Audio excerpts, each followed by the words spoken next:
नमस्कार मित्रांनो. तर राज्यातील सहकारी साखर कारखान्यांसाठी शासनाने मोठा निर्णय घेतला आहे.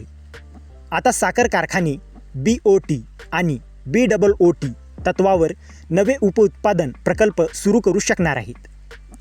तर काय आहे हे नवीन धोरण? कोणते कारखाने पात्र असतील? खाजगी गुंतवणूकदार कसे येणार? आणि शेतकऱ्यांना याचा काय फायदा होणार? ही संपूर्ण माहिती आजच्या व्हिडिओमध्ये जाणून घेऊया. तर या GRची मूलभूत माहिती पाहूया. तर विभाग सहकार, पणन व वस्त्रोद्योग विभाग, दिनांक 26 फेब्रुवारी 2026. उद्देश सहकारी साखर कारखान्यांना आर्थिकदृष्ट्या सक्षम करणे.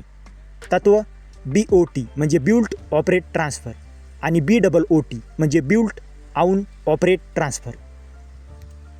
तर हा निर्णय का घेतला?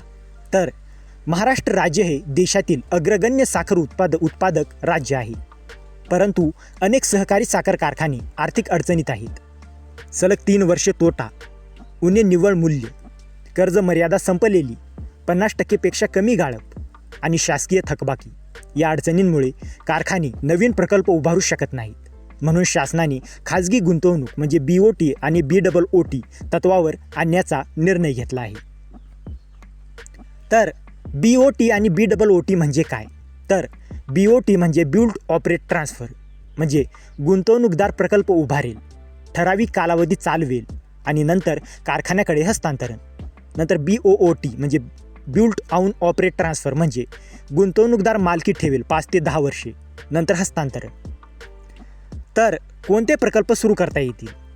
तर सहवीज निर्मिती, इथेनॉल, बायोगॅस किंवा CBG, हायड्रोजन, सौर ऊर्जा, API, sustainable aviation fuel, sanitiser, CO2 प्रकल्प आणि बायोप्लास्टिक.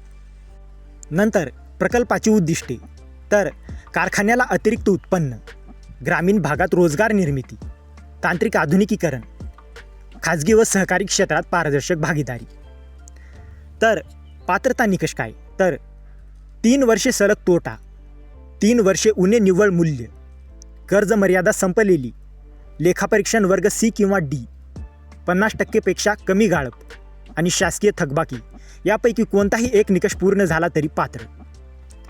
नंतर गुंतवणूकदार निवड प्रक्रिया पाहूया. तर संचालक मंडळाचा ठराव आवश्यक.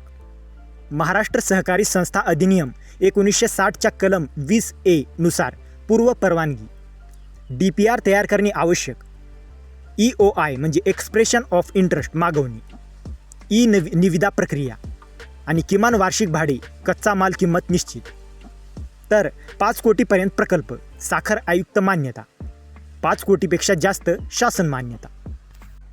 नंतर करारातील महत्त्वाच्या अटी पाहूया. तर कमाल कालावधी 15 वर्षे, विमा काढणे बंधनकारक, प्रकल्प हस्तांतरण वेळी कोणतेही कर्ज नसावे, कामगार कायदे पालन आवश्यक आणि पर्यावरण नियमांचे पालन. नंतर वाद निवारण यंत्रणा. तर आपसी चर्चा, मध्यस्थी, ॲब्रिस्ट्रेशन, तांत्रिक समिती आणि न्यायालयीन मार्ग. नंतर करार समाप्ती. तर कालावधी पूर्ण, करार उल्लंघन, प्रकल्प अर्धवट सोडणे, दिवाळखोरी अशा वेळी सिक्युरिटी डिपॉझिट जप्त होऊ शकते आणि ब्लॅकलिस्ट देखील केले जाऊ शकते. नंतर प्रकल्प हस्तांतरण प्रक्रिया. तर 3 महिने आधी नोटीस, संचालक मंडळाचा ठराव, आर्थिक क्षमता तपासणी आणि साखर आयुक्त मान्यता.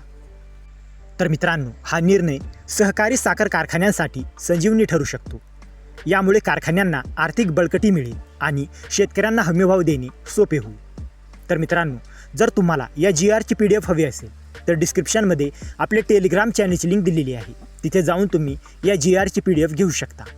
आणि हा व्हिडिओ उपयुक्त वाटला असेल तर व्हिडिओला लाईक करा, शेअर करा आणि अशाच महत्त्वाच्या GR अपडेटसाठी आपल्या चॅनलला सबस्क्राईब करा. तर मित्रांनो, भेटूया अशाच एका महत्त्वाच्या पुढच्या व्हिडिओमध्ये. जय हिंद, जय महाराष्ट्र.